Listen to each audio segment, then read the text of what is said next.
I don't remember any of it. You don't remember? For you, the day bison graced your village was the most important day of your life. But for me, it was Tuesday.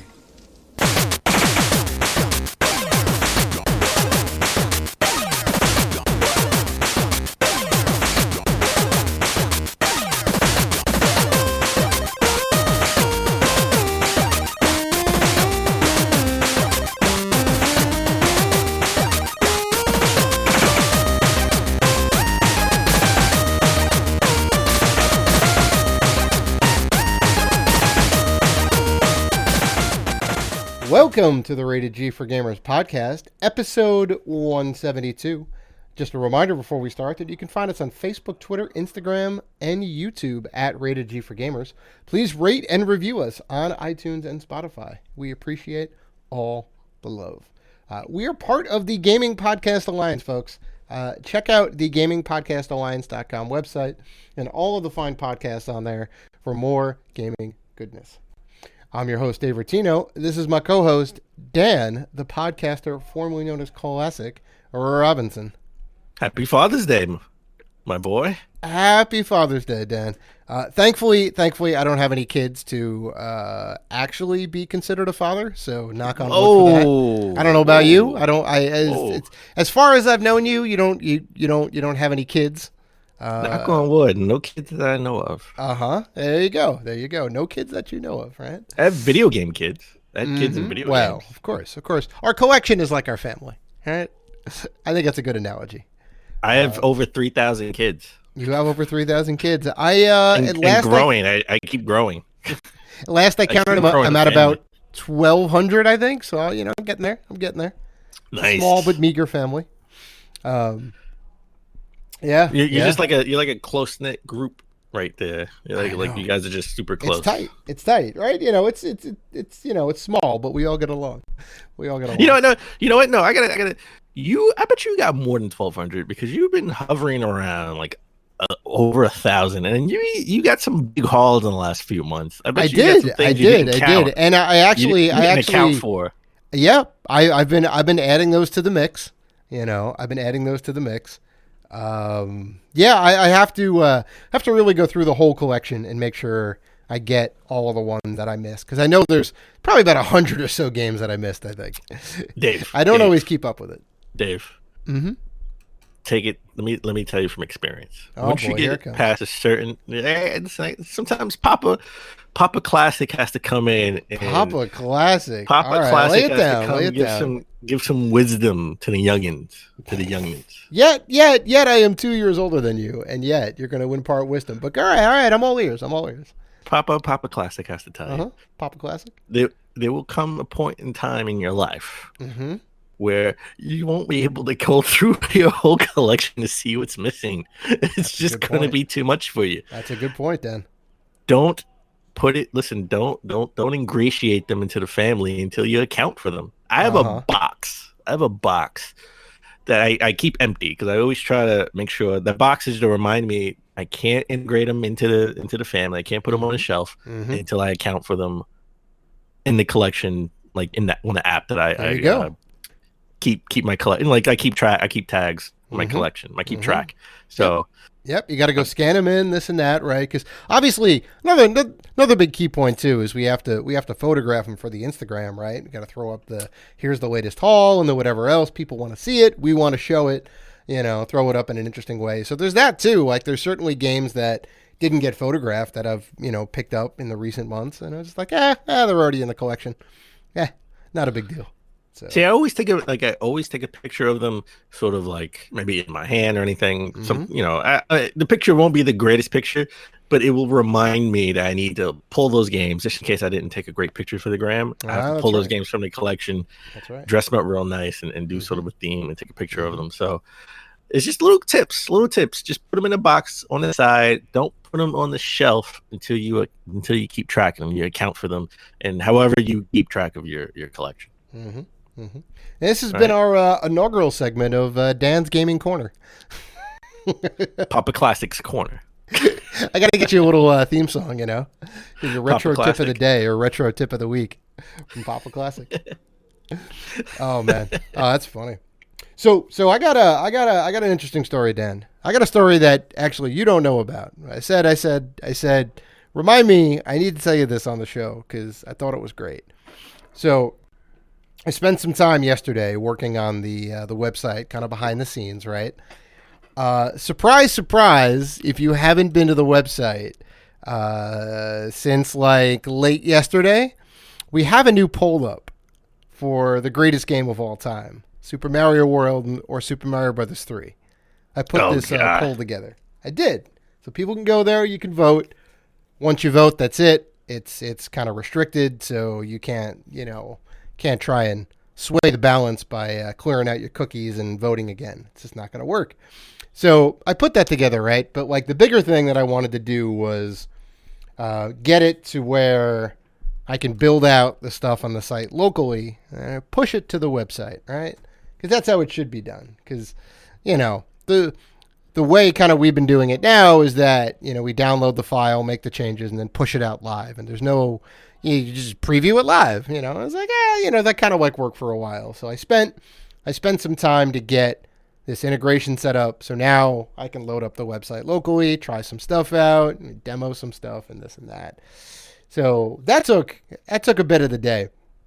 And I actually got blocked by our web host at one point in time because of too many failed login attempts, right? And I was like, so I'm like, I think I know what's going on. So I was talking to tech support, and I'm like, hey, I got a problem. The website's down. Can you go ahead and take a look?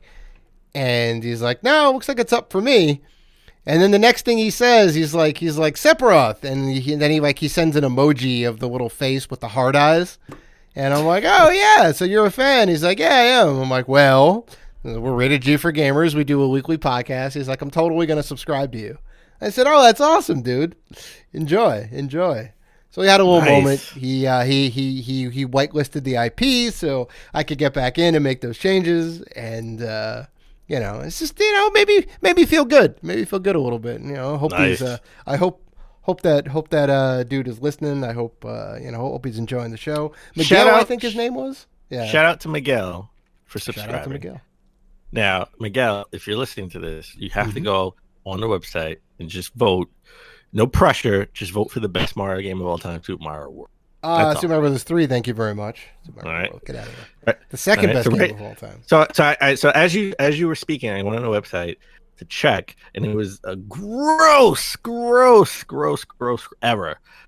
There was one vote, and somebody voted for the best game on the NES, but not the best Mario game. They voted for Mario Bros. 3. So I went ahead and I cast my vote, and right now, it's 50-50. See?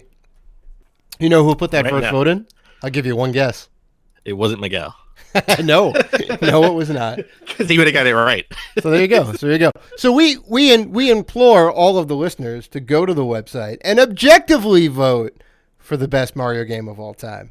Yeah. See, you're already trying to taint. I'm trying to taint the results. I'll let people make their own decisions because they're smart people. They know which game is the best. They know what game. The game with Mario wears a cape. That's all I'm saying. All right, Dave. Mm-hmm. We did three E3 shows.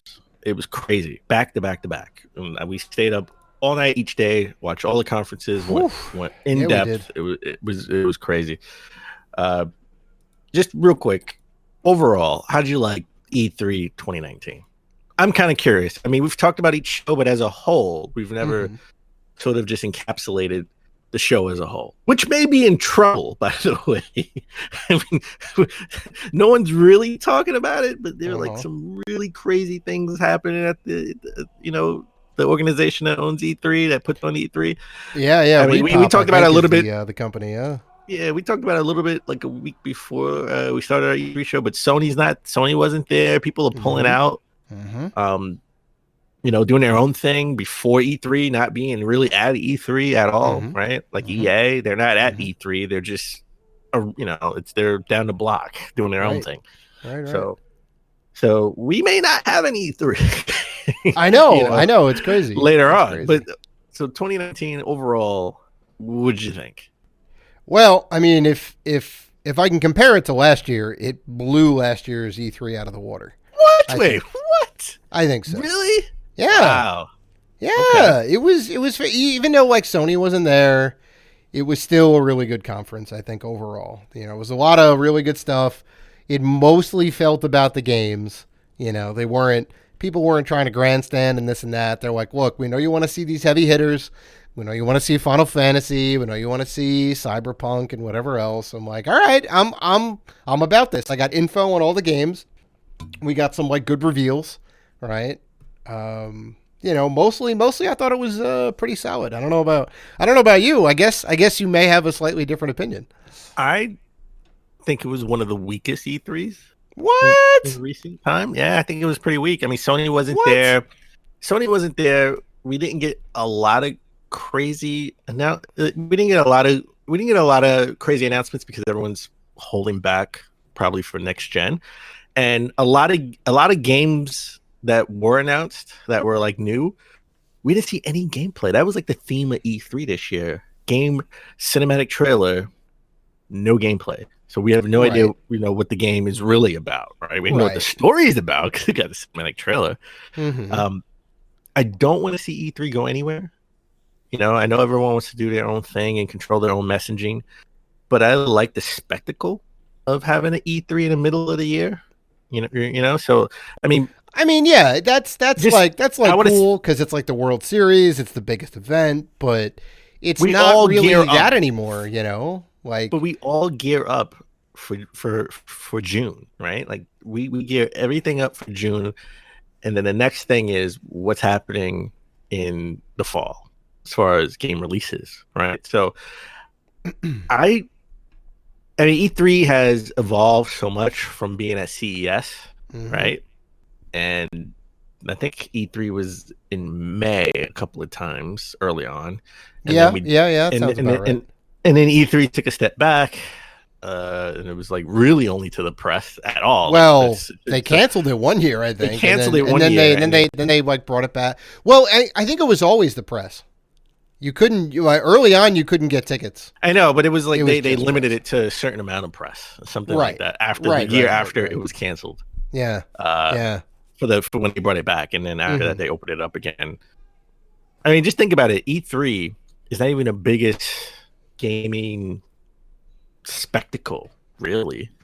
I mean, it's only 70. They said on average, only 69,000 people go to E3. Well, like 300,000 or some crazy number. I maybe add 100,000 to that, but there are like 100 to 200,000 people go to Gamescom in Germany.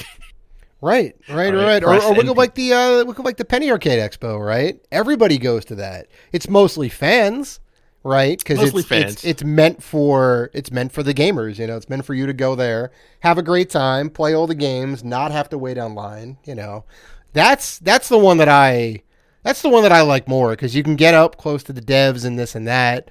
E3 is still like a journalist conference, and not to mention there's like 5-hour lines that you have to wait on sometimes. Like, it's E3 a lot. E3 is a place where you need appointments. Like you 100% need appointments. Yeah, otherwise you're going to be waiting like forever, which is that kind of sucks. Like I want to see it evolve. I don't know necessarily. I know how I would save GameStop, but I don't know how it would save E3. Right? Well, you got to make it more relevant, right? There's obviously things that gamers want to see. They don't want someone in a suit doing a song and dance on stage. Like, they want to see like, hey, look, we got some really cool stuff coming out, and here it is. All right, and I thought they did that at this E3 more or less. With like a couple of exceptions, I thought they really got to it. Like E3 wasted no time. They kicked off their conference with Jedi: The Fallen Order, right? Squaresoft kicked it off with Final Fantasy. They're like, we're not gonna bullshit you. We're not gonna give you updates on Tomb Raider and whatever else. They're like, no, here it is, 20 minutes of Final Fantasy, and it was great. I'm like, thank you. I don't know. I love this. I don't know. I just love the spectacle of surprise, right? Like I know some But gaming we're going to get outlets. less and less of that, though, because of the leaks, because of all the other events and venues and this and that. Like E3, They want to control the sadly, message. Yeah, you know. yeah. And E3 is sadly becoming less of an importance, right? It used to be the only game in town, more or less, and now it's one of many games in town. Like there's good viable venues to say like, hey, we have this new game, and if Xbox is doing their own thing, and Nintendo and Sony are doing their own like state of plays and directs, that's their kind of venue to say, hey, we have this great new game. There's no noise around it. It's just that. You can watch it at your leisure. But I don't want it to be where we get away from everyone coming together for this one event where the show, like the showmanship, right? Where Xbox is always trying to, outdo Sony, and Sony's trying to outdo Xbox, and and all the third parties are trying to, sort of outdo each other. But hey, we're on both platforms, and are you going to be on Nintendo's platform though? And then Nintendo just does their own weird, quirky thing that seems awesome. I don't want that to go anywhere. I love it when we all can come together. And do for the big spectacle. So we're gonna get into all of that after the break, but I think we have some important news, Dan, don't we? We picked up a crap load of games. We did. We have approximately about 3.5 weeks of pickups here. Oh God, man, I got. Well, you got more than me. It's not about the quality, or it's not about the quantity. It's about quantity. It's about the quality, and you scored some big hauls recently. Yeah. So I'm gonna just jump into it. I finally picked up. I picked up Fallout 76. I think I mentioned it on the. I think I mentioned it on the E3 show, day 2. I bought it. I finally came in today, so I have Fallout 76 for the Xbox One for the low price of not free. Probably should have been free. $15.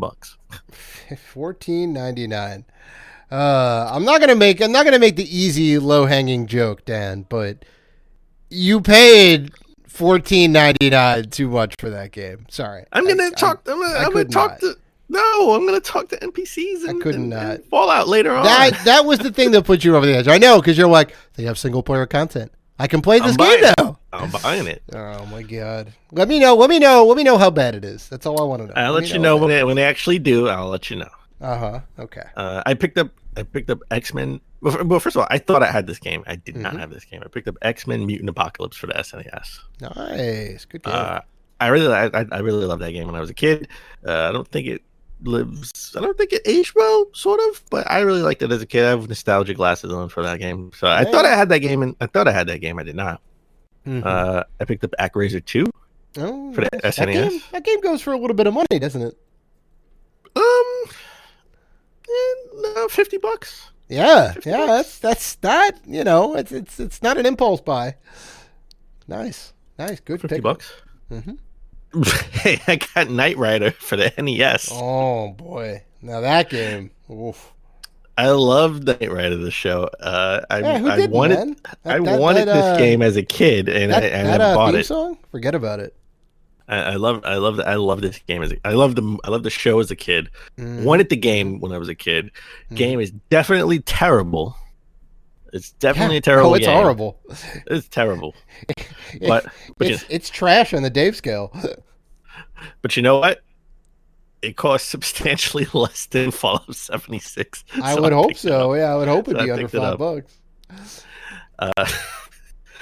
I finally got Mega Man. The original Mega Man. The OG? Nice. Yeah. I picked up Mega Man 6. Now, I'm giving Mega Man 6 a good home because it has a tear at the top. So the name doesn't display at the top. And the original Mega Man cartridge I have has a crack in it. Ooh. Giving it a good home. I'm giving it a good home. Right. Giving it a good home. And I'm gonna take real care. I'm gonna take good care of it. Somebody asked me if I was gonna replace the tear at the top of the Mega Man 6 cartridge, and I said no. You can't, because once you do that, then you get into some territory about reproduction carts and this and that. Because what do? You have to print out a new label, and then it's not a true label anymore. Not the original label. Well, what if I got the original label and put it on? Does that count? I mean, it's really interesting to say. Like, it kind of goes into the there's that old philosophical question or debate, right? If you take a ship and you replace all of the parts on the ship, is it still the same ship? All right. I don't think I ever heard that analogy, but okay. Well, there you go. There you go. And it's it's kind of like this too, right? You take the thing and you start replacing all the pieces to it. Like is it fair to cobble 3 different Mega Mans to make one good Mega Man, right? And I suppose if everything is like original, like if the board is fried inside on one of them and the label is really good on another, like maybe, like make that happen, because it's all legit and you're not trying to get one over on anybody. You're just trying to get a good copy of the game, and you had to cannibalize 2 to make one really good one. So I'd say yeah. I mean, if there's a way to like have an original label that you had like peeled off and you wanted to like replace it, I'd say yeah. So they gave him a good home. Mm-hmm. That's why I got him not dirt cheap, but I got him, definitely significantly lower than market value. Yeah, I understand. So I have now Mega Man 1 through 6. Ooh.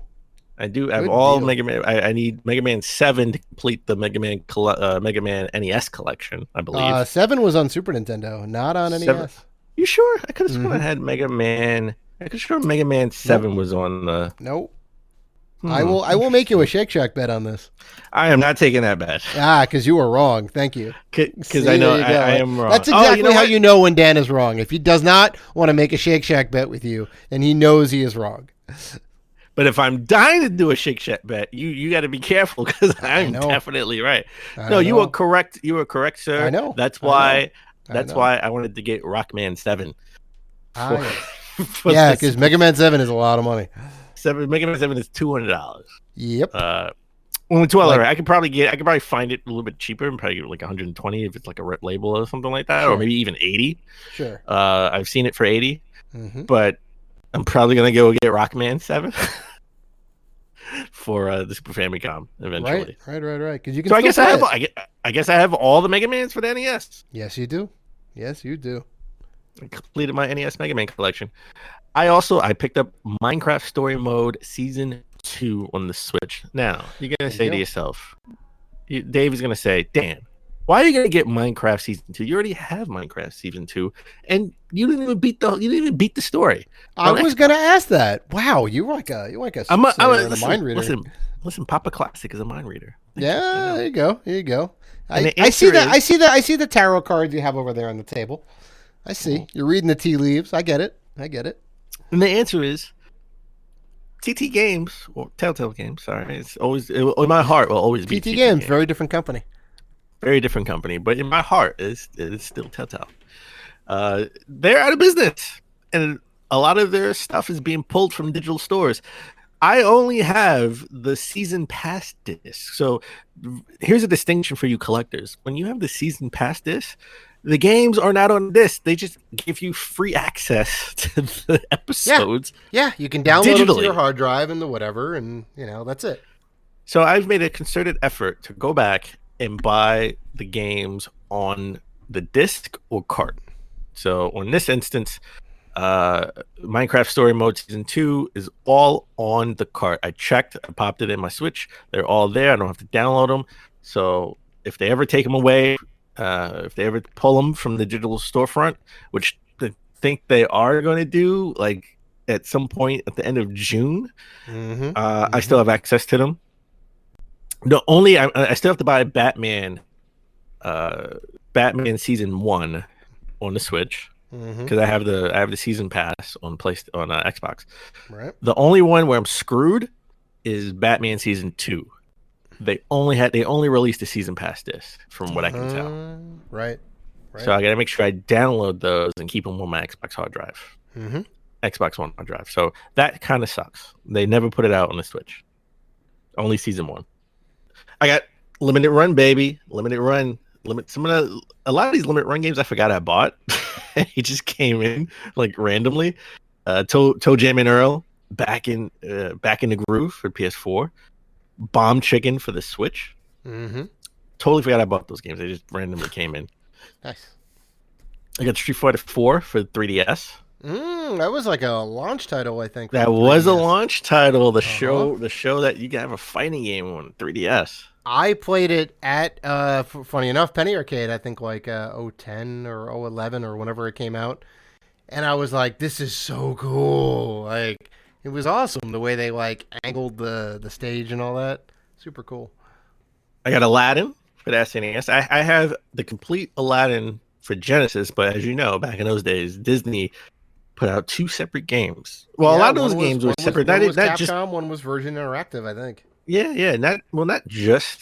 It wasn't just Disney. It was just a lot of companies put out 2 separate games on the Genesis and the SNES. Yeah. So typically there would be different developers or whatever else. They'd make almost a completely different game, and this is the case here. Rygar for the NES. That game is awesome and weird. Like, it is crazy. Weirdly awesome. I thought I had it, but I mixed up the cover art with Mighty Bomb Jack. It looks similar. That's funny. Yeah, it kind of does. Thinking about it, I totally was like, I had that. That looks so familiar. I have that game. Yeah, of course. And I was like, no, Mighty Bomb Jack. And lastly, had to add this collection, Persona Q2 for the 3DS, and not just Persona Q2. I got suckered into buying the collector's edition at the Nintendo store. You got suckered into it? You mean, come on now. You made a conscious decision at the end of the day to buy that game. I made a conscious decision to buy the game because this may be the last release we have on the 3DS. Who knows? And the guy was like, it's only $10 more for this collector's edition. You sure you don't want that? And I was like, you know what? Sure, fine. I'll take it. This may be the last collector's edition ever released for the 3DS. So I picked it up. Dave, tell me about all your pickups, and you got a lot. I'm gonna make an abbreviated list because I got about double what you got here, but I'm gonna try and run through them real quick. King's Quest for Xbox One. That's the complete game. All the different missions and whatnot. Right? They had a bunch of different episodes, so I picked up that. Knowledge is Power, which I already had. Dan, I do this. I had Knowledge is Power for the PS4. It's one of those PlayLink games. I didn't spend a lot for it, so it's fine. Whatever. I'll put it in a bundle and sell it off. It's not a big deal. Chessmaster for the PS2. NFL 2K3 for the PS2. Command & Conquer 4 sealed for $2 at a Goodwill for the PC. Nice. Not a great game by any means. A lot of people are not a big fan of it, but whatever. I love my Command & Conquer. Who Wants to Be a Millionaire for PC? 50 cents. Oh. Couldn't beat the you paid 49 cents too much. See, all right. No, I guess I deserve that. Listen, I love Regis Philbin, all right? If I can get more video clips of Regis Philbin for 50 cents, I'll take it. Because that's all that game is. Answer some questions and the Regis Philbin clip comes up. I got How to Survive for the PC. It's a very interesting, it was sealed. It wasn't an actual game on disc. It was a bunch of Applebee's-style gift cards where you would go and have a download. Wait, what?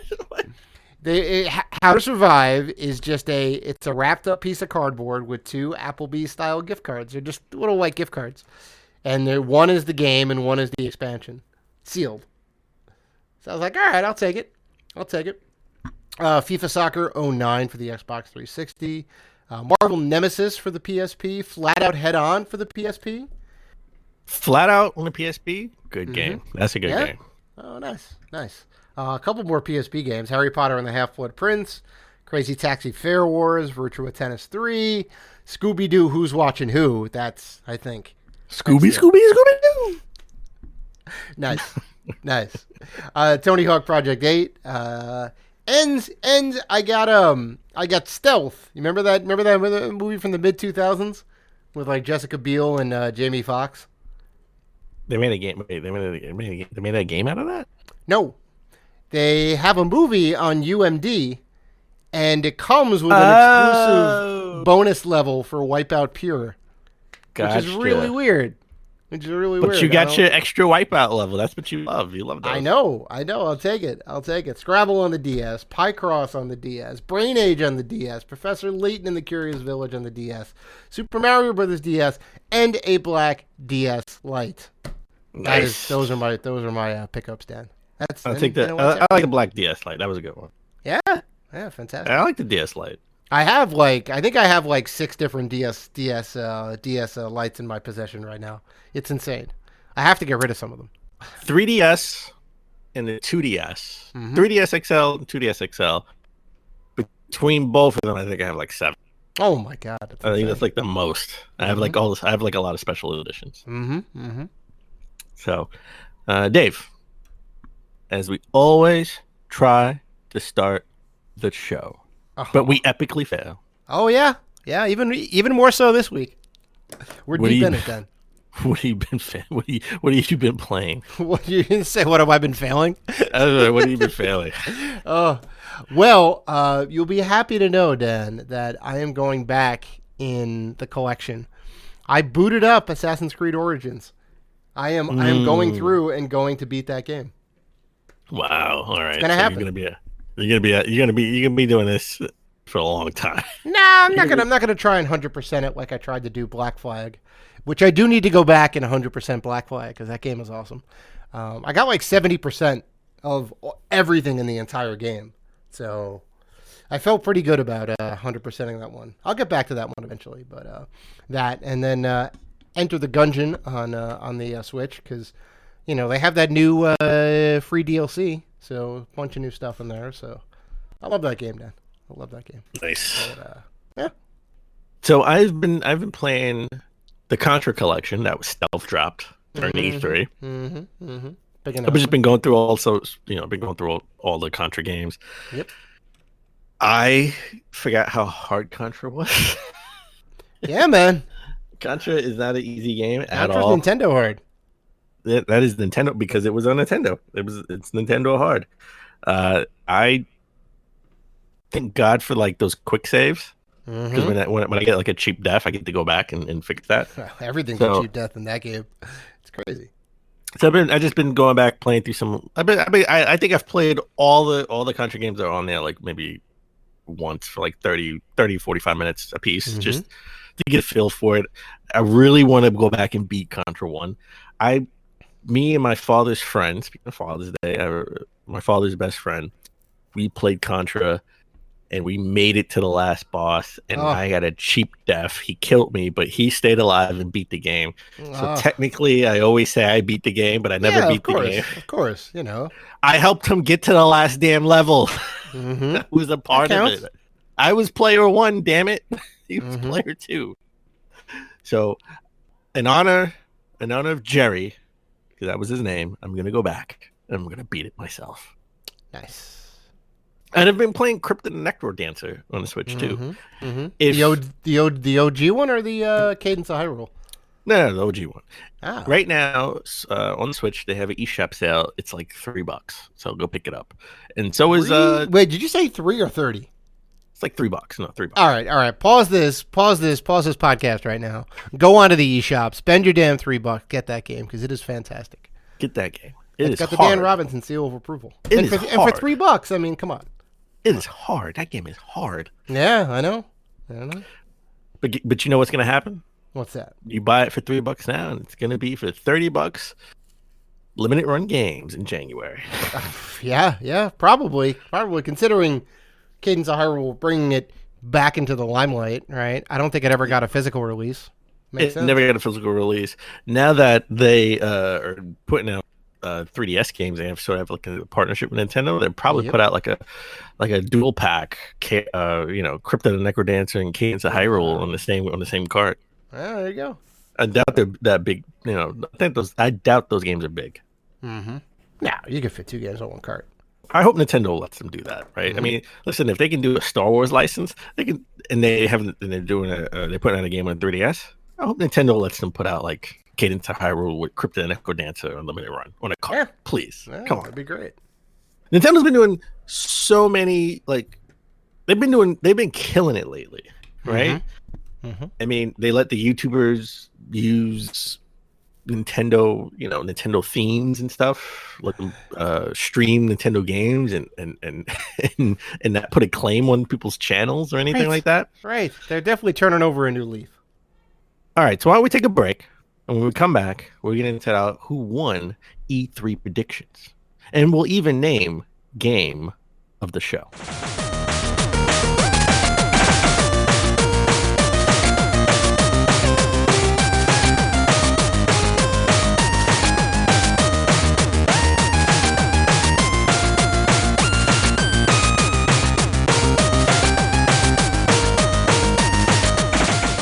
And we're back. All right, before we get into our E3 predictions, I want to talk a little bit about Nintendo. Nintendo, they've been doing some good stuff, right? Like they've turned over a new leaf, right? If I could take an Animal Crossing reference, right? See, there it is. I wasn't gonna I'll bring it together. I'll bring it together full circle in a minute. They let YouTubers, influencers, stream their games, use their themes, and not do a copyright claim, right? Because they see the benefit in influencers pushing their games as promotion, free promotion for them. And they even put their 2 cents. I shouldn't say 2 cents because it's a lot more than 2 cents. They put their stamp on crunch, the crunch culture, right? And let's talk about Animal Crossing. See, full circle, new leaf.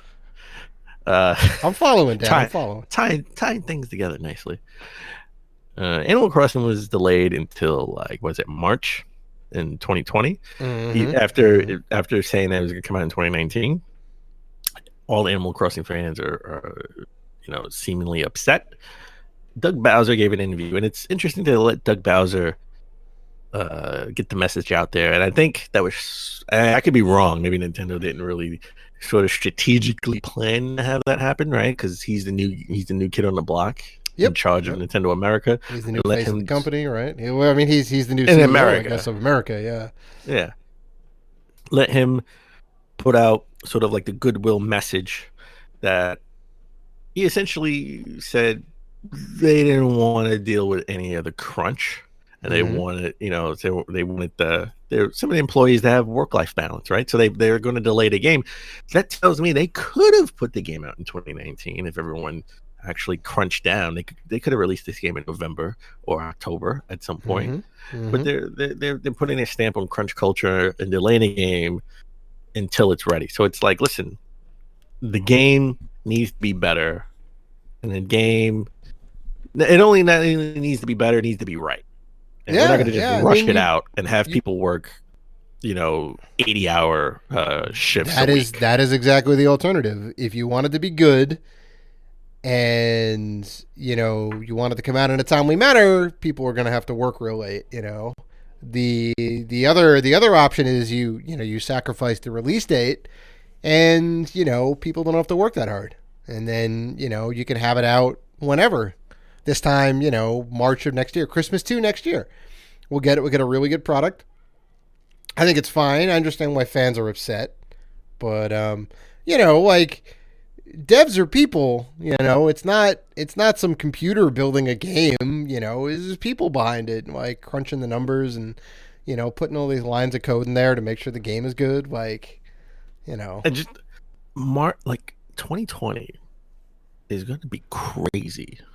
Animal Crossing's coming out March 20th. Yeah. The Avengers game's coming out May 15th. I know. Final Fantasy VII Remake is coming out March 3rd. I know, Dan. I know. Cyberpunk is next year. Cyberpunk is coming April. Out next year. Yeah. I mean, it's huge, man. There's no two ways about it. If you're a gamer, next year is going to be golden. All right. And then Ubisoft Gods of Monsters is supposed to be coming out February 25th. But Watch Dogs is coming out March 6th, 2020. 2020 is bananas. Just as a side note, it's bananas. Yep. So And September of this year is gonna be crazy. I think the Spyro collection is supposed to come out in September, if I'm not mistaken. That's right. And they did that in a little montage of games that are going to be released this year. Yep. Spyro collection. I was curious to see if all three Spyro 1, 2, and 3 will be on the cart, because Spyro 1 came on the disc for an Xbox One, PS4, and you had to download 2 and 3. Yep. But looking at the box ended up art, covering it on the show, and you were visibly upset, as were most fans, I think. But looking at the box art for the Switch, it looks like it will be a download required. So that's probably going to be the same deal of Spyro 1, and you have to download 2 and 3. Sadly, I mean, I understand why they do it. They're obviously trying to save on costs on the size of the cartridge, right? Because we've mentioned on the show the Switch tax. Switch tax is real. Games always cost a little bit more to be put out on that system because they're cartridge based, and the licensing fees and the whatever else. So they do what they can to cut costs, and this is definitely one of the ways to do that, right? You can use a small cartridge, and you just download the other two games. All right. Well, then on the that's one hand. On the other hand, we have The Witcher 3, which was a huge game, right? Getting all the DLC that came out for The Witcher 3. We're looking. If you look at the box art for The Witcher 3 coming out on the Switch, there was no download language on there, so they may not be a download required. And I think they're using a 32 gigabyte cartridge for a $60 game. That is incredible, because that game is huge. Like hundreds of hours of gameplay, and that's just like the main quest is like 100 hours of gameplay. Insane. Come on. I don't know. I'm just saying, Activision, if they can fit The Witcher 3 on one card, you can fit Spyro 1, 2, and 3 easily. Come on. Yeah, you're not wrong, Dan. I'll pay the extra money. Right. Put some socks. Bundle some Spyro socks inside. Bundle some Spyro socks. Make it enticing. Come on. There you go. Well, I'm a collector. You're a collector. On E3, when Nintendo put out that Direct, they stealth dropped a lot of games. And one of the games they stealth dropped was the Collection of Mana. And everyone who was an RPG fan, everybody who wanted this game localized for us, went out and probably bought the game. But for those people who love RPGs, love the Mana series, the trilogy, and our collectors, probably should have waited, because they also announced the Collection of Mana will get a physical release in August. Well, like, who knew? Like, it just got dropped. Why didn't they mention in the Direct or when they had their little presentation that, hey, it's also coming physical in August? Why would you not say that? I don't know. That's crazy. I would be salty if I bought this collection. I waited because I'm like, yeah. And it was $40. People were a little upset at the price of 3 old it's games being localized. freaking high. They're 3 like Super Nintendo era games, right? They're in one collection. They are very good games. Don't get me wrong. Secret of Mana is awesome. Trials of Mana, which is second in Sensu 3. I know I was talking like Trials of Mana was a new Mana game in the series, but it is not. It is just a localized Western version of the sequel, The Secret of Mana, which is fantastic. And I forget what the third game in the mix is, but I'm 100% gonna wait. I will pay the $40 for the physical or whatever it is. That kind of sucks, man. That kind of does. They should have just said eShop now or physical in August. They should have like a little disclaimer. They knew it was coming. Like a week after E3, they're like, oh, we're gonna get a physical now. That's crazy. Oh, I would be so salty, Dan. I'd be so salty. You would have to take me to the doctor. Too much salt. We did get some other news out of E3.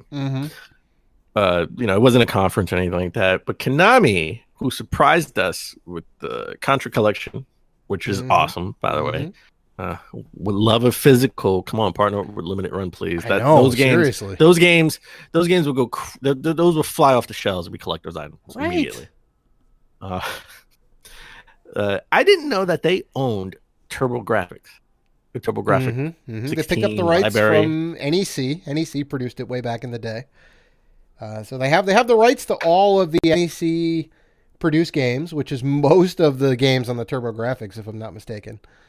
So and Konami said they had some big news, and I thought it was Contra Corps, Hardcore Corps, or whatever it was called, right? That dropped on the E3, the Nintendo Direct. I'm still a little Rogue Corps. Rogue Corps, that's right. I'm still a little ahead on that game on the visuals. I'm physical. That's getting a physical release.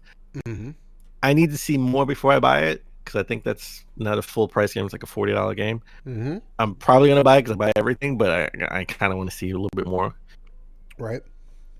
But Konami's putting out a TurboGrafx 16 Mini. That's crazy. We're getting in this. I thought the mini craze was over after the Genesis. No way, man. We still have more mini consoles to go. Like Genesis one. Please. Well, I mean, no. I mean, like obviously the TurboGrafx had some heavy hitters on there. They had lots of good shooters. They had Alien Crush and Devil's Crush, the two great pinball games. I mean, there's some solid stuff on this system. But I mean, even beyond the Genesis, what about the N64, man? The last That's not happening. That's not happening. Well, not from Nintendo anytime soon, but we are getting a Hyperkin. We're getting a Hyperkin one. Well, we're not getting a Hyperkin Mini. We're getting a Hyperkin clone. It's about that time. Because last Christmas and Christmas before that, the N64 or in retro stores sold like hotcakes. You couldn't get one, right? Yeah. All of those it's like because all of those the N64 have disposable income now. Right, exactly. All of those like kids are now grown up. They have nostalgia for the system. Perfect time. But I think they're going to announce 20 games. I think it was 20 games that they said they'll announce TurboGrafx 16. They've only announced 6 so far. Yep. R-Type, New Adventure Island, Ninja Spirit, Ys Book 1 and 2, Dungeon Explorer, and Alien Crush so far. That's a pretty solid lineup so far. I mean, Bonk's Adventure has to be on here, right? Bonks is 100% going to be on there, right? It has to. I would also love if they had Rondo of Blood. I'm not sure if they're doing Rondo of Blood because that was a Konami made that game. TurboGrafx CD game. That was a TurboGrafx CD. I understand, but why not fit it into the shell? Why not fit in the emulator to play Turbo CD games, right? I agree with you. I'm just saying that wasn't. It wasn't on a little carts. That was a CD game, so they may want to. Konami's all about the money. They may put out a separate mini with just the CD game. True, right? Headed by Rondo of Blood. You never know. Yeah, right. Speaking of clone consoles and new consoles. Do we have to You talk sound about so this? exasperated, Dan. Why Do we have to talk? Do we have to talk about this? I don't want to talk about this. Come on. We do. Don't you want to shovel more shit on this company? Come on. The Atari VCS is in it again. I thought we buried this thing. Like I don't. You thought we buried this thing? It didn't even come out yet. I thought we buried this thing in the pasture with the Ouya. It is still yet to release. It's just it's a different looking Ouya with the Atari symbol on it. I know I always make the joke. Don't you play Centipede in 4K? Yeah, you say that all the time. I love it. So they come out with the price. They come out with the pricing and the specs and where it's going to be sold. You'll get it at Best Buy. You get it at Walmart. You can pre-order it soon. Not right now. You can also get it at GameStop. The highest level Atari VCS 800 system will be $389. Oh, let that sink in. Let that sink in. Just let that sink in for a minute. $389. That is, you might as well get a PS4 Pro for that. Just pay $10 extra. Yeah, that is insane for Centipede in 4K. $389 for Centipede. Why not just make it an even 400?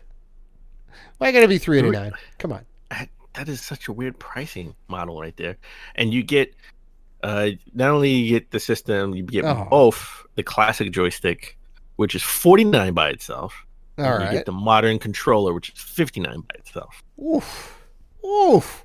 So the classic joystick, the little black square with the orange button and the little stick, that's cool. It ain't $50 worth. It's a replica of the original one, but you can only use that to play Atari games because there's just one button. Any other game that you download on there requires the modern controller, so you got to get that regardless, right? That's true. Well, it depends if you really want to play Centipede. Come on. In 4K, you In now 4K. can. Oh, and then the second model. The yeah. second model is the Atari VCS 400 system that sells for $249. And here's the kicker: it doesn't come with a controller. Oh my God! So you have to spend an extra $50 or $60 for either a modern controller or a classic joystick. Whoa. I don't know if I said this before, Dan, but I am out. I am out. I know I buy everything. I'm not buying this. No, it's bloated. Like, even though, okay, it's got to have that wood veneer, but it's just going to be a veneer. It's not going to actually be made of carved wood like the OG one was. All right? They're just going to slap a thing on the front and make it look like wood grain. Yeah, no. I'm out. I'm out. Man. Like I know they went back to the well a couple of times. I think even fairly recently to up the specs of the internals to kind of keep it competitive, right? To be able to play, because the idea is, you can play your old Atari games, right? But you can do that on like anything. They have self-contained units. They have ones with screens. They have ones that hook up to your TV. Ones that are built into the little joystick. It's so many different ways to play Atari games, right? You need to have some extra value, and that extra value comes in being able to download games from their whatever store they have, right? So you can play like indie games, and maybe you can even eke out some first-person shooters or whatever, depending on how powerful it is, right? So obviously they've been in production for like 2 years plus, I think, right? Almost at this point, almost like 2 years maybe. So what they had when they first started putting it together is probably not good enough anymore. So they had to go back and put new internals in there, and I don't know. $400 I'm out. $250. And I think I read this correctly. If you when pre-orders go live, if you pre-order the 389 one, those were shipped first in 2019. Oh, and the lesser ones will come out in 2020. So they're just letting the suckers bankroll the. I see. They're letting the suckers bankroll production, like mass production. I see. Yeah, no, I don't. Yeah, I'm out. Yeah, I'm with you. We're both out. Oh. All right, so let's get back on E3. Let's talk about E3. Mm-hmm. Let's get into our predictions. So let's do it. I gotta be honest. Mm-hmm. I thought I was going to be totally right with my first prediction. I thought I hit the head on the nail with this one. I was like, I got this. There's no way I could be wrong. And I'm probably not wrong, but I was wrong that it would be announced at E3 because it wasn't. I thought Dante would have been in Smash Cat. That was a solid prediction, Dan. I got to admit, Dante is that's pretty solid. Dante probably still will be in Smash. Doesn't mean he's not going to be in Smash. He just wasn't announced at E3. Yeah, I mean, he'd obviously be a sword. He has to obviously be a sword fighter. We already know that Nintendo and Capcom have a good relationship. They've let Mega Man onto their Ryu roster. And Ken. And Ryu and Ken. So the doors are open. You just got to make those partnerships. Like, it's Sakurai's a magician. He got Banjo-Kazooie. He crossed party lines and went to Microsoft and said, "Hey, we love Rare. We want Banjo-Kazooie." And they said, "Okay, here you go. It could have been Microsoft that said, you know what?" Maybe. So my predictions for 2018 were correct. They were just a year late. Right? But it doesn't count, Dan. It doesn't count. They don't retroactively apply. It's for that E3 at that time. So I said, you know what? The Smash is going to be a thing, and Banjo-Kazooie is going to be announced. Right? I was just a year too early. I was ahead of my time. I'm a prophet. Like we said earlier in the show, I'm a prophet. I am. Mm-hmm. I'm a mind reader, and I'm a prophet. All right, read the tea leaves. You read the tea leaves. Reading the tea leaves. What's up? So you were also wrong in your second prediction, though. I'm right. I'm wrong that they didn't announce it. I mean, we know that it's in the works. That we know in our hearts is ready to go, but because Metroid Prime 4 is not ready, they are not announcing Metroid Prime Trilogy. So I disagree with that because we had some of the other guys from the Gaming Podcast Alliance give their predictions, and I think I want to say Matt from In Your Element predicted that Metroid Prime Trilogy would also be announced, right? Because you got to get the hype up now. That's exactly the reason to put it out now, right? Because Metroid, we're not going to hear anything till next E3, probably. I don't even think we're going to hear anything next E3. Maybe not. So why not put it out now? Fans are going to eat it up no matter what. And then, it'll kind of sate them a little bit until Metroid Prime 4. They need something for they need a holiday release for 2020, 2021. Sure. Right? They got to pad it out. Got to make sure everyone. Got to make sure you have a heavy hitter, a system seller every year. That's true. Something that I thought was just wishful thinking actually happened, and I was surprised. I almost fell off my chair. I was on my couch. I almost fell on my couch. Limited Run will release a physical version of Blaster Master Zero. That's crazy. That's crazy. It's 2 years too late. Why didn't they release it 2 years ago? I don't understand. I can't tell you that one. I don't know. I can't tell you that one. But I don't know. That was pretty incredible. I got to admit, I was floored. I fell off the couch when I was watching that. Something that sort of got leaked a day before E3, but we had already given our predictions way ahead of time. Watch Dogs 3, which I honestly thought was going to be a pipe dream. I thought this was a pipe dream, my friend. I thought this was going to be wrong. I thought Limited Run was going to be wrong. I swore up and down Dante and Metroid Prime Trilogy were correct. I honestly thought this. I thought Watch Dogs 3, they were going to. I thought it was going to be. I gave it a good argument for it when we gave our predictions, but I was like, in my mind, my heart of hearts, I was like, yeah, they're going to hold it for the next gen. They're going to want this to be like a launch game with PS4 and Xbox. Well, the PS5 and the Xbox Prime, right? So they announced it. It got leaked. They announced it, and it actually looks awesome. Yeah, it does look great. You can play as an old granny. I'm intrigued. Yeah. And my crazy prediction was crazy, and I should be put in I should be put in a straight jacket and taken to Bellevue. We did not get a secret state of play with the next Sony portable system. Nope. Sorry. The Vita 2 is not Vita happening 2, PSP 2, whatever you want to call it. It's not happening. It was my prediction last year. It was my prediction this year. It's probably not going to be my prediction next year. And watch they announce it. They're going to be like the PS5 and the PSP 2. Yeah, right? How crazy would that be? You ever watch? You'd be so happy if that happened, though. I'll be so happy and so mad I didn't predict it. Did you ever watch a pup named Scooby Doo when you were like a kid? Yeah, I watched the pup named Scooby Doo. And you remember? Was it Freddy? His name was Freddy, right? He always named a red herring as like as a bad guy. It's red herring, and it's never red herring. Yeah. And there was one episode where he was just like, "I'm not going to say it. I'm not going to say it because you tell me not to say it." And it was red herring. He was so pissed. That's going to be me. That's going to be me next year. Wow. So, that's a throwback with a pup named Scooby Doo. Well, I mean, you win either way, right? You win either way. Like, if you don't predict it and they still announce it, you still get a new Sony portable. We're all winners, Dave. Yeah, that's right. We're all winners. That's right. That's right. So you got, okay, let's go ahead and tally this up. You got 2 out of 5 correct. You got the Blaster Master Zero and the Watch Dogs 3, right? Yes. Which the Watch Dogs 3 was kind of a layup. It's either going to be Watch Dogs or Splinter Cell, I think.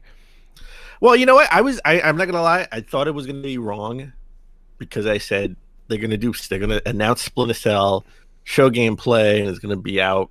No release date. Like in my heart of hearts, I was like, they're not going to have a release date. Mm-hmm. But I went with Watch Dogs 3. Yeah. I just did. Mm-hmm. But I got to be honest. I thought you were going to take it home because you had some solid predictions. I'm not going to lie. You had some solid predictions. So I thought he was going to take this home. Halo 6 was shown. That was really the one I was kind of banking on. They had the teaser trailer last year. They had full on like Halo 6. They definitely had a trailer. You know, they talked about the game a little bit. It is a launch title for the next generation Xbox, the Scarlet, which is fantastic. And that kind of leads into my second prediction, which I got half right, because I was certain that they were going to talk about the next generation Xbox, and I am still holding true that they will call it the Xbox Prime. But they did not call it the Prime. They called it the Scarlet. They said codename Scarlet, Xbox Project Scarlet, or whatever it is. So they're still calling it by the codename. Do you think we'll get like a Scarlet edition, like we got a Scorpio edition? Maybe. Yeah. I mean, they're definitely from all the rumors and everything, they're definitely doing two different versions. I think there's possibly a disc one and a non-disc one, right? So maybe like the one with the disc is the special edition, the Scarlet one. Yeah, I 100% think that to be true. I know they're going to call it the Prime. They just haven't called it the Prime yet. It goes with their whole like 360, Xbox One. It all makes sense. It all comes full circle, right? Okay. So I got a half a point on that one, right? I really thought Xbox was going to wow us with some next generation stuff, but their conference was all about the games. Their next generation talk with the Scarlet was all about the games. You know, they didn't show any wacky peripherals, no add-ons, no VR, no AR. That was my prediction. Really thought they were going to come through with like this new HoloLens 2.0, right? If anybody like doesn't know what the HoloLens is, look up the HoloLens videos on YouTube because they're super cool. And they're like, oh, you know, instead of it being like a fully immersed, put on a headset, you're in the game, the augmented reality kind of puts stuff around you, right? And they had like demos of a 3D editing program. You'd kind of build things with your hands. And then there was like some Minecraft stuff where you'd like throw a bomb on the ground and it would open up and you'd see all the bricks down below your actual floor. It looked cool. I thought they were going to make good on this next generation. Nope, Microsoft all about the game, so I'm wrong on that. I thought there was going to be a Mario Rabbids 2 announcement.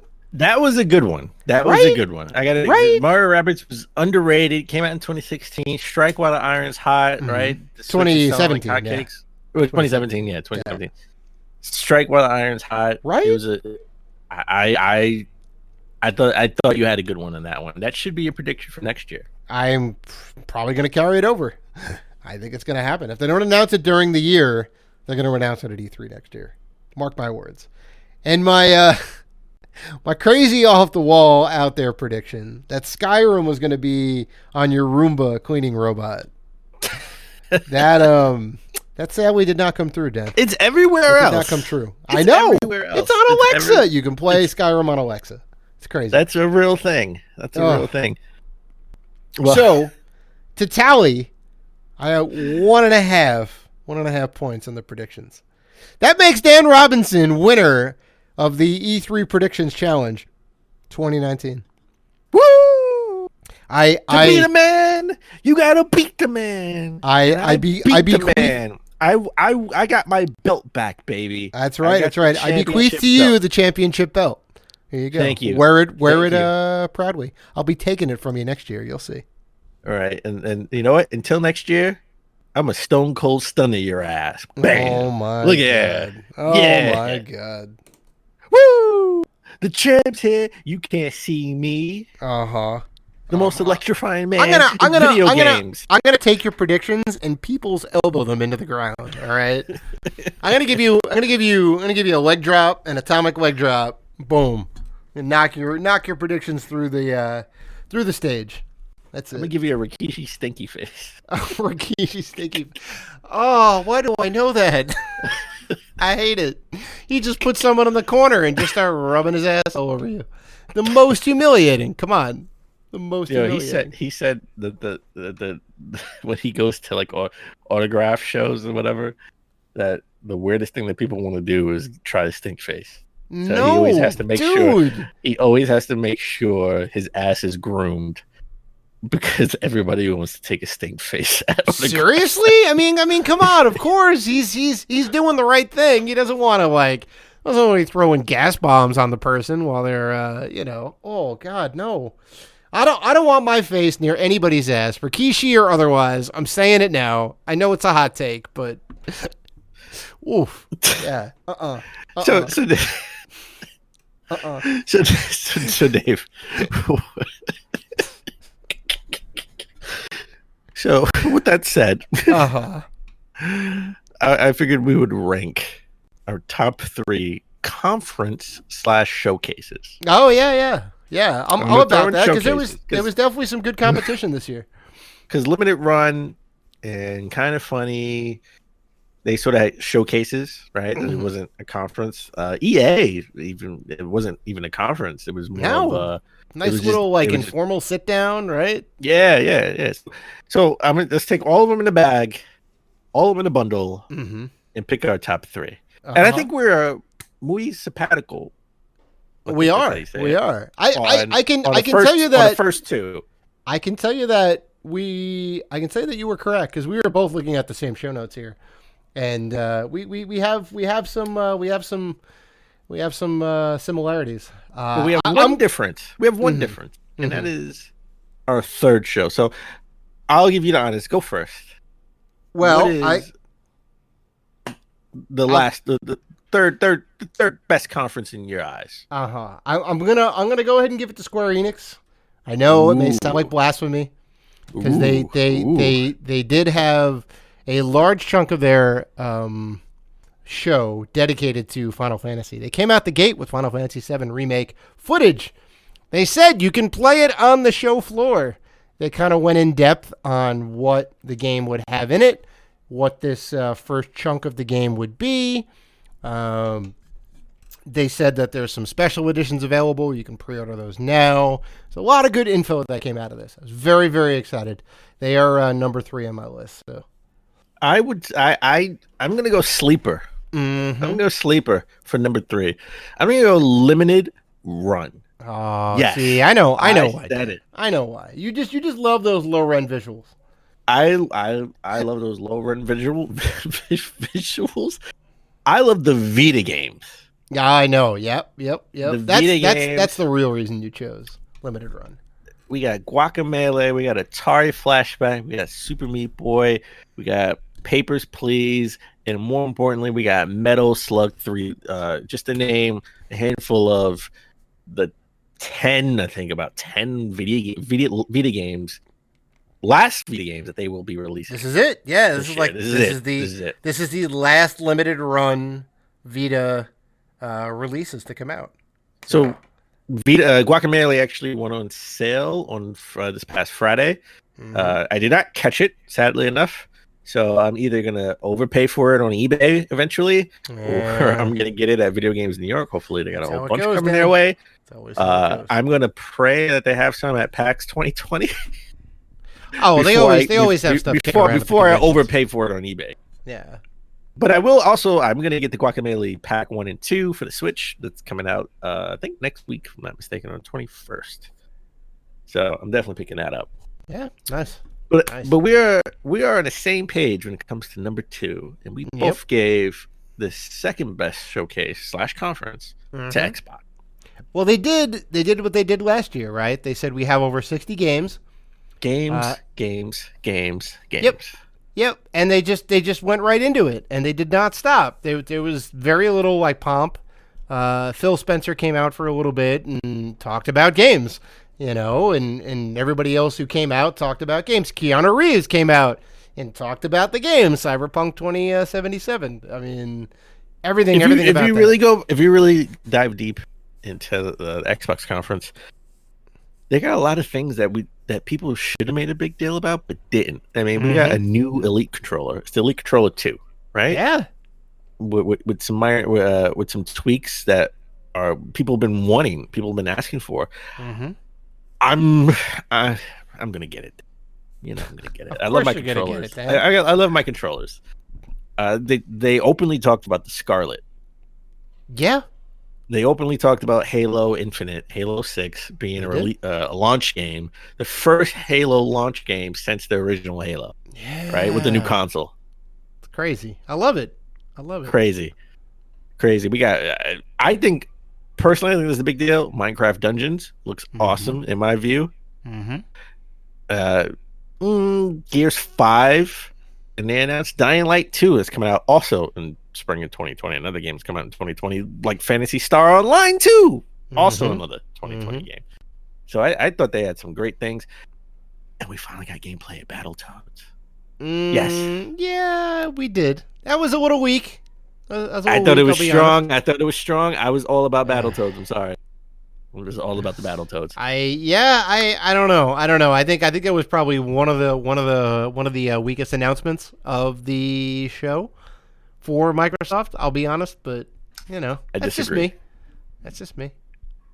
And number one, we both agree, goes to Nintendo.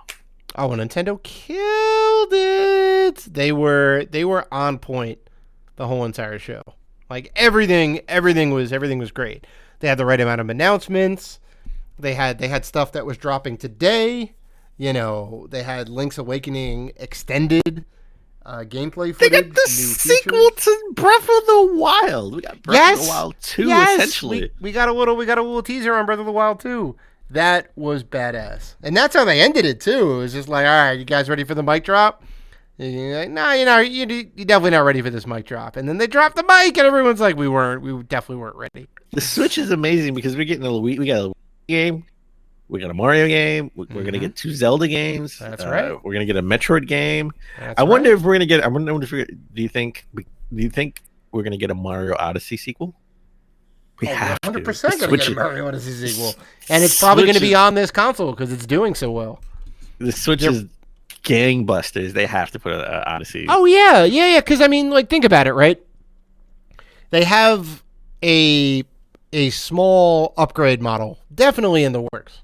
They said we're not going to announce it at E3, right? So that makes sense that they didn't show it. But I think by this time next year, there'll be an XL model or some sort of other model that's going to be a little bit better in power and this and that. So that kind of lets Nintendo stay in the game with this console and not have to put a brand new console out, right? So that means it's another 3 to 4 years with this console, right?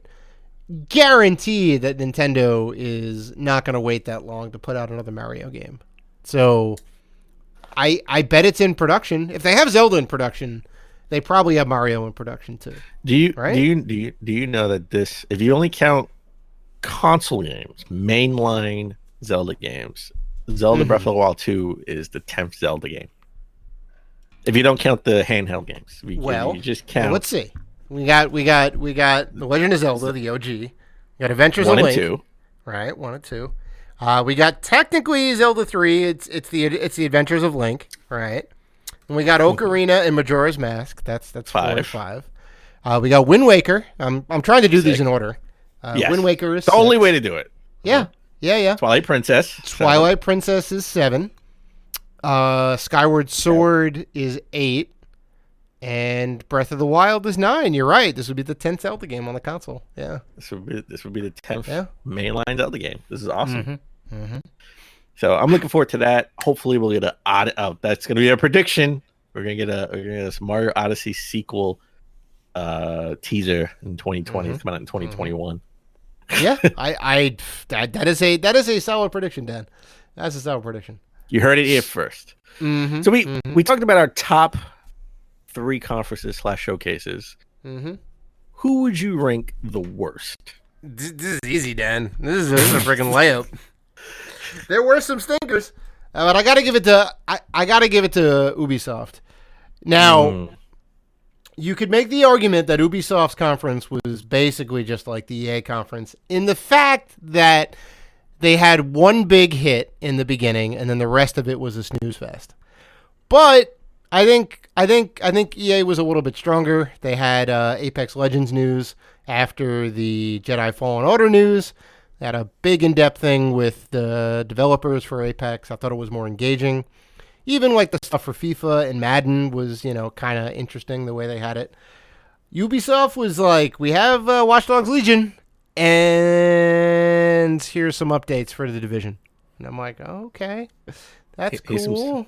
Here's some fancy music and dance move for Just Dance. Yeah, here's like Just Dance 2020. Oh, really? You came out with dancers again? It's like, come out on the Wii. I know. Yeah, you can get it on the Wii. Surprise, surprise. Also on the Wii. Ugh. Yeah, no, I fell asleep. They must look at the data. They have to look at the data, right? And say, hey, people are still playing this on the Wii. We got to put it out on the Wii. Well, no Wii U. No Wii U. No Wii U. I know. Well, the difference between like Just Dance, the first one that came out on the Wii, and Just Dance 2020 is the track list. That's it. So it's the same engine. They don't have to do any work. They just have to put some new dance moves together. Choreograph some stuff, put it in the game, right? I'm sure you just pop them in, put them in a certain order, and there's your game. It ain't anything crazy, right? It's got to be the simplest game to program now because they already have the game engine. It's the same game engine that they've had forever. Ugh. So yeah. So that's mine. Now I can only assume that you agree that Ubisoft is the worst conference. No. I would, and they were boring. Mm-hmm. They were very boring. I gotta be honest. But I really loved Legion. I loved Watch Dogs 3. I'm gonna go a different path. I'm gonna say Bethesda, and this is why. Interesting.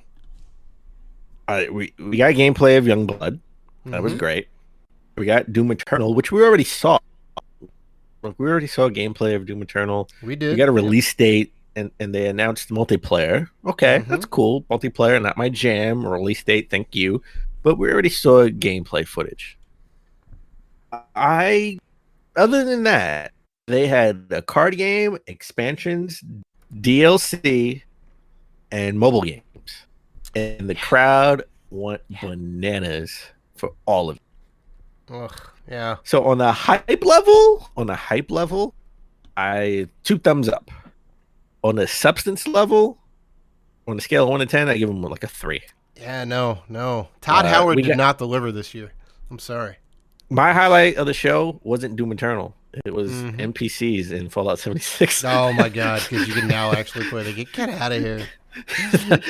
Now I can actually play the game.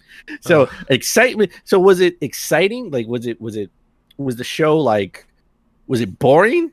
It wasn't boring. Ubisoft was boring. I was like kind of nodding off. I wasn't nodding off. I take it back. I was like doing other things. I think I was playing a game or whatever. Bethesda, I kept waiting for the next big announcement. Like I was waiting. Like I was like, yeah, everyone's going crazy. I was like, wow, this is a great crowd. Okay, all right. I have no idea who Commander Keith is or whatever. Commander Keen. Commander Keen, Keith, Marcus. Commander Keen was basically the game they were making before Wolfenstein. All right, that was they were making this little side scroller action game. And the new one looks horrible. It's all microtransaction-y. Not about it. So, but I was like, I have no idea who this is, but everyone's going crazy for it. Awesome. It's a mobile game. All right. For those mobile enthusiasts, great. E3 is for retailers and stockholders and okay, I get it. All right. Where's the next game? Oh my God. It's Elder Scrolls. It's Skyrim. Is this a new game? No, it's an expansion. Okay. Yeah. For the Elder Scrolls Online, I think. Elsewhere or whatever it is. And it's like, I was like, okay, all right. All right. What else? Cool. Okay. What else you got? So the level, it wasn't boring. I was invested, but it was a downer. It let me down. There wasn't a lot of good substance, It wasn't a lot of good substance. I would agree. I would agree. The audience was up, but not much really to show. Yeah. So, just in hindsight, thinking back, that has to be, if it's not the worst show, it's definitely on a top 3 list somewhere of 2019. So, but Dave, we will, like we always do, give game of the show. Rated G's game of E3. Oh yeah. Before we get into our game of E3, let's do some good runner-ups. Let's talk about the runner-ups. Sure. We got Link's Awakening, the remake. Awesome game. We got a dungeon level editor sort of in it, which everyone seems to go crazy for. I'm all about it. I never really played the game on the Game Boy. I'm all about this. I'm ready to play it. This game is definitely one of the better Zeldas, for sure. Big departure. There was no Ganon. You're on this deserted island. Not a deserted island, but you're on this like far off island. You know, your ship crashes and all that. Lots of new gameplay mechanics. You can jump in this game. Like it's super cool. So, and it has a call to Mario games, right? Because it has the chain chomps in it. Chain chomps are in Goombas it. The Goombas are in it. Yeah, and the underground stages. Yeah, there's like a lot of nods. A game that this could have been game of the show. Like I was all about this game, and that is Luigi's Mansion 3. Yeah. They announced Gooigi, right? You could pick up a second controller and control the Goo version of Luigi, which is kind of cool. Or, you know, if you want to do it single player, you can do that. It looked kind of cool, and I think you were saying they introduced some mechanics from the 3DS version, right? Well, I love the plunger. Like you can plunge with the rope and pull objects down, pull shields down when a ghost is holding a shield. Why is it ghost holding a shield? You're a ghost. Okay. You know. All right. Okay. And then you can Hulk smash them.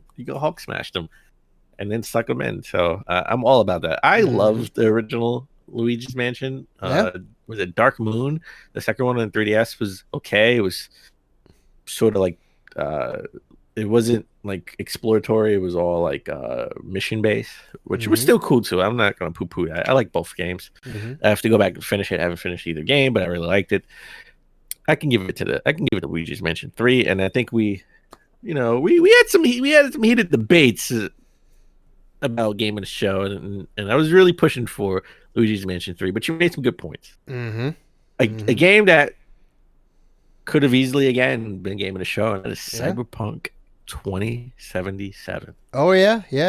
And you know, we were speaking before the show, and they did show a substantial chunk of gameplay, about an hour's worth of gameplay, unprompted. They just kind of threw it out there, almost a year ago, maybe, right? Last like fall or something, I think. Yeah, that was around E3 because I think it was after E3. No, it was after E3. Yeah, We got to see what the press saw, who were there behind closed doors. Yeah, and it looked really cool, and it looked really polished back then. And now we got even more info. We got like a nice little story vignette. We got Keanu Reeves. Here's your robot guardian, I guess, or whatever, or kind of. He's your AI. He's your Cortana. He's in your ear. He doesn't exist, and apparently it's funny because he'll just pop in like behind people and say funny one-liners, and no one else can hear him or see him except for you because he's linked to you. Such a good it just it fits. You got to have the one in your futuristic cyberpunk shooter game, right? It just makes sense.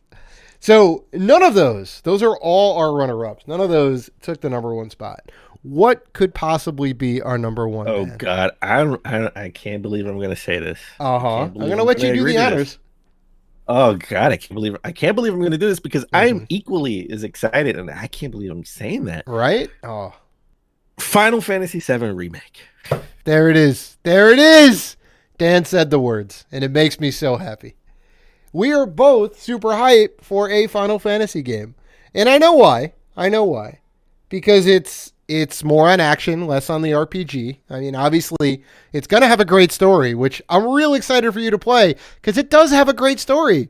So you get all the great narrative stuff that you love, and you also get the kind of run and gun action, right? Because all the battles are going to be like super quick, and I mean, there's going to be like a lot of stuff going on. Switch between the characters on the fly. So I think it's good. I know a lot of people were butthurt that it's not the turn-based combat that it was, 20 some odd years ago, and I'm like, it can't be. It would be so clunky and old and this and that. You can do a remake. I think Squaresoft is doing it right. That battle, that first boss battle with that giant spider that jumps on a wall and all. Yeah, like that looked incredible. That's just the first battle. That's the first big boss battle. There are hundreds of boss battles in this game, right? You know, let alone the final boss and the all the different big weapons and all of just the massive creatures, which we won't see until like 2032 when they put out the final piece of the game. Yeah, they're gonna be like piecemealing this year after year. So it is what it is. It is what it is. But, okay, so Final Fantasy VII Remake gets rated G's Game of the E3. There you go. Put the stamp on it. So yeah, and that that makes me super happy on so many levels. Me and Dan are gonna enjoy this game when it comes out. I'm assuming you pre-ordered it. I didn't, okay, but I will get it. I will pick it up. I'm still on the fence whether I get the Ultra Special Edition. You're getting just the regular Special. You're getting Cloud on a Harley. I have to. I think I have to, Dan. I think I have. You gotta get it. So yeah, that wraps up episode 172. Oh, before you wrap, mm-hmm. Tell me what holds more value: Cloud on a Harley for almost $400, right? How much is it? Is it like three something, right? About 380 or so, I think. Okay, so maybe. Would you rather buy Cloud on a Harley or an Atari VCS? With joystick and controller. I'm gonna go with Cloud on a Harley, Dan. I'm sorry, I get more value out of that. I'm sorry. Yeah. That is what it is. All right, that wraps up episode 172. It's our E3 post wrap up show. We want to thank you guys for listening to the show and doing all the good things that you guys do. And if you want to interact with us, and we know you do, you can find us on Facebook, Twitter, Instagram, and YouTube at Rated G for Gamers. So please listen, like, rate, review, and subscribe. And as always, keep gaming.